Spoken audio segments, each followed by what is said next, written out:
السلام عليكم، ازيكم حبايبي؟ عاملين ايه؟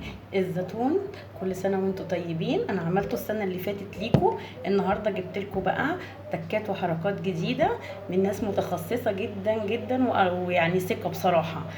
انا زودت فيه السنه دي حاجات انا عملته يا جماعه السنه اللي فاتت، والله العظيم كان تحفه اهو، وما زال لسه عندي. بصوا مازال لسه عندي وباكل منه، جميل جميل جميل. بس السنه دي هعمله لكم بطريقه بقى تانية فيها تكات وحركات جديده مختلفه عن السنه اللي فاتت.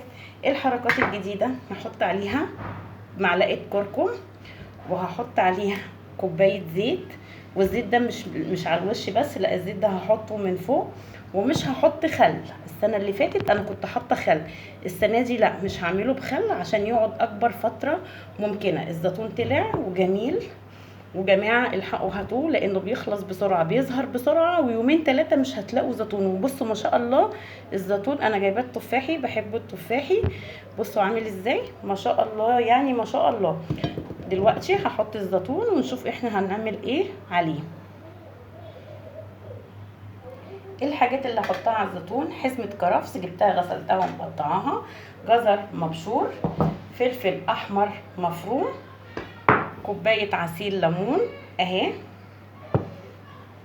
كركم، وحبه البركه، وطبعا الزيتون بتاعنا الجميل. طبعا انا غاسله الزيتون اهو، حاطاه في طبق واسع اهو الزيتون، وهحط عليه بقى الخلطه بتاعتنا الجميله اللي هو الكرفس، الجزر، الفلفل الاحمر المفروم اهو يا جماعه، كوبايه عصير الليمون، وهحطها هنا مش هحطها على الميه ام ملح، وهحط معلقه كركم هتديها لون يا جماعه، وفي نفس الوقت ماده حافظه زي الليمون. مش هحط خل عشان انا عايزاه يعيش اكتر، مع ان بتاعي عاش وكل حاجه، بس انا هحط مش هحط خل اهو. حطيت زيت عشان يغلف الزيتون، وهحط حبه البركه عشان يديها شكل، وهتاكلوا بقى احلى زيتون بصراحه يعني. هنقلب كله كده مع بعضه. شوفوا يا جماعه، شوفوا الشكل اهو. الزيتون بقى هيغلف الزيت، هيغلف الزيتون وهيديله لمعه جميله. ريحه الخلطه تحفه تحفه. بصوا بقى يا جماعه اهو، بصوا شكله ولا ريحته بقى. التكايه الجديده النهارده ان انا مش هحط خل، هحط معلقه كركم لان الكركم ماده حافظه، في نفس الوقت هتدي الزيتون بتاعي لون. هحط زيت على الزيتون نفسه عشان يغلفه يبقى جميل اهو. بصوا يا جماعه ايه رايكم؟ وطبعا البطرمان بتاعي انا منضفاه ومعقماه هحطه فيه، والميه بملح. هعبي البطرمان وبعدين نرجع نشوف الميه بملح هنعملها ازاي. ماشي يا جماعه، انا هعبي البطرمان بتاعي اهو. بصوا بالخلطه بتاعته الجميله التحفه دي اهو. وحطي بقى فلفل شطه، انا عندي فلفل شطه اخضر واحمر. حطي كده راق زيتون، وحطي راق فلفل برضو. الفلفل ده بيبقى تحفه في نفس الوقت برضو عشان حامي ماده حافظه. وعبي بقى بالخلطه كده يا جماعه اهو. بصوا بصوا شكله ايه رايكم؟ اعبي بقى البطرمان كله بتاعي، وبعدين نرجع نعمل الميه ام ملح. بصوا ممكن تحطوا فلفل رومي زي ده اهو، ممكن تحطوه برضو حلو، وفي نفس الوقت ما يبقاش يعني كله حامي كده عشان لو اطفال عايزه تاكل منه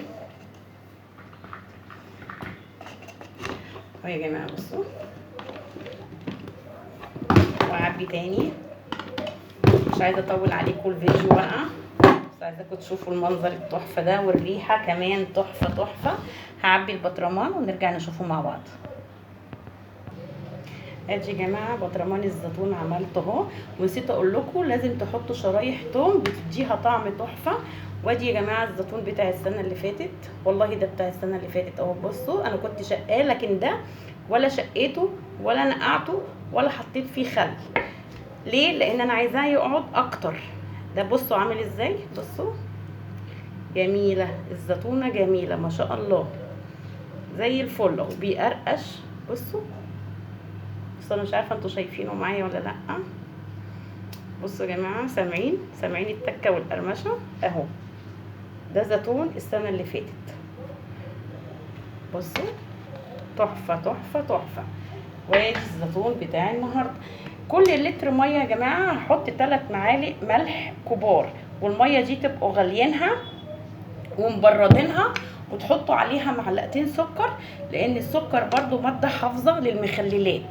واسقي بقى البطرمان بتاعي بعد ما حطيت كله لحد ما ياخد اهو. وبعدين احط زيت من فوق واكبس البطرمان بقشر الليمون. بصوا اهو، لازم تحطي زيت من فوق عشان يكتم الهواء مع قشر الليمون، فيقوم ما يجرالوش حاجه ولا يعمل ريم ابيض ولا اي حاجه. بصوا هحط بقى شرايح الليمون واقفل واحكم جدا جدا واسيبه بقى. بصوا يا جماعه والله شكله تحفه تحفه، بيتكلم عن نفسه. ادي زيتون السنه دي بتكات وحركات جديده تحفه يا جماعه. يلا عايزه الكل يجربه ويقول لي ايه رايه، وما تنسوش تعملوا تعليق حلو كده يحفزني ان انا اعمل لكم فيديوهات جديده.